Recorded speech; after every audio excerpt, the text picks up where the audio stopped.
Subscribe to Cooking and Travel by Dr. Papure Borua and press on the bell icon for all notifications.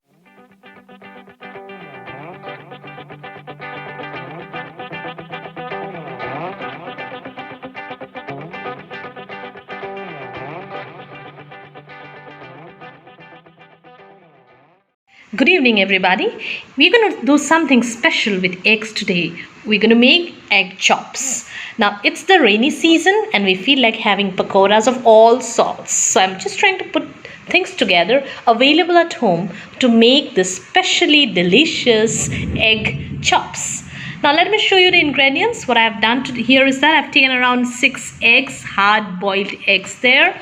And here I have mashed up boiled potatoes.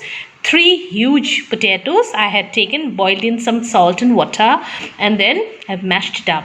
Here I have taken some garlic, around 20 pods of garlic, chopped very thin, 1 big onion chopped very thin, some coriander leaves, and here some ginger, say 1.5 inch of ginger chopped very thin. I've also used some breadcrumbs here according to how much I need. So around 1 cup is here.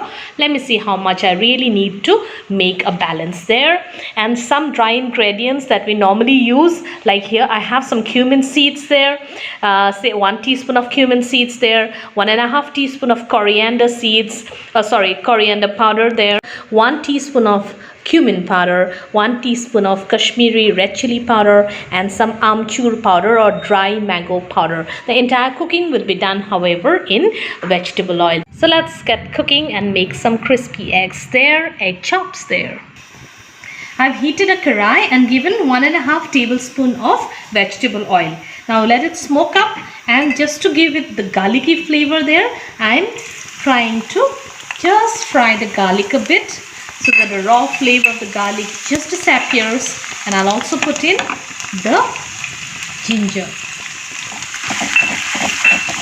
Alright, now I'm going to put in the onion. Okay, so while this is frying up, I just forgot to mention one more ingredient, that is the turmeric powder. I'm just giving the turmeric powder, a pinch of the turmeric powder will give it all the color. The turmeric powder there, and once I just want to burn it, just give it a feel of being fried there. Okay, all right, now let me put in all the other ingredients there, the dry ingredients that I talked about. Now just to see that it doesn't get burnt, I will give just a little, say 1 tablespoon of water there, so that it doesn't burn up.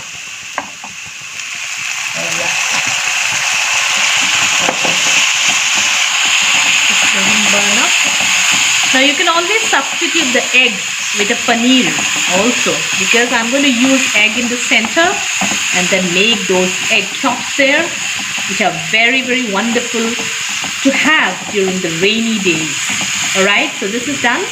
So on slow flame for another 1 or 2 minutes and it will be done. And stir in between.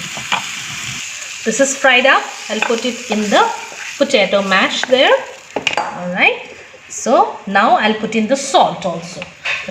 You have to be careful, there was salt when we had actually boiled it also, so that way. And now I'm going to just try and mix it up. It's hot, so I'm using the spoon, or you can wait for it to get cold.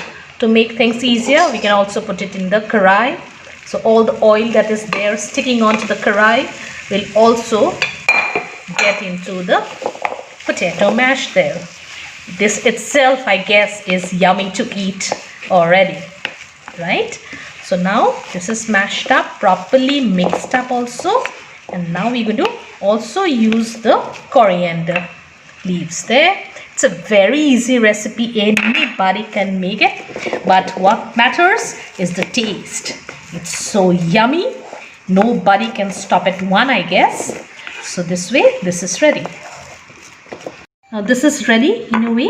Now I'm going to do one more trick there. Just take an egg, 2 eggs, and crumble the eggs into the mixture. It's a very easy process. I guess everybody uses it, you know. And 2 eggs. So 4 eggs will be there. 2 I've taken 6 eggs anyway. So this is done. This will make it very nice and crunchy. If anybody is interested in having the vegetarian option, before adding the eggs, you can go in for the paneer. We can put the paneer and then we will fry it. But here at present, it's the egg that's predominating and trying everything to make your the chop really interesting. Okay, so this is done. At this moment, you can also check in for the salt. If you feel the salt or the chili is less, I haven't used any chili, but you can use any the chilies if you want there. All right, it's a better option to use the green chili because it won't harm your stomach. Right, so that's done. So we are ready with this. Now let's work out with the eggs there. Now we take an egg and then just try to cut it. You can leave it like this, but if you want more bites there, you can cut it four pieces there, right? Okay, so this way we'll cut the others as well. But if you really love gadgets and you have this simple gadget, I guess everybody has it. We'll try this out here. Just put an egg there and give it a nice therapeutic experience. All of them are done beautifully out. You can see how beautiful it looks, but we have more of them there, smaller ones there. I guess you'll enjoy more of it like that. So the next thing that we need to do is try to coat them with the mixture that we have. So we have a lot of them, I guess. It's a very nice option there. Right, so now what do? We take some mixture in hand with nice and very clean hands. We're going to put in, say, one piece there, and easy. Yes, that's it. Just you bite into it and you're getting that wonderful feeling of the egg that's inside and the egg that's outside there in the mixture. And you have with very less eggs, just 4 eggs, you're going to have so many of things like this, right? So first we'll prepare for everything. I've heated around 3 tablespoons of oil there, vegetable oil. To take the prepared chop and then roll it on dry breadcrumbs there. You can use in between the egg there, one step of the egg, another egg, but I didn't want to waste another egg. This is fine, we have a lot of eggs here. So just on dry, you can very well make these chops like this, very crispy. So the oil is heated up. You just throw in the chop and try to fry it. It will not take much time. Just fry it slowly on both the sides till golden brown. See, almost half a minute and it's done. And everything is cooked till the interior portion. So fine. We'll have crispy ones very fast, and they will finish faster when you serve them. So that's ready. My crunchy egg chops. Ready in minutes. Doesn't it look yummy? And everybody in your house is going to really enjoy. It will just disappear before you serve. I hope you like this recipe of mine. Do give it a like and a thumbs up and subscribe to my channel if you haven't. Thank you so much for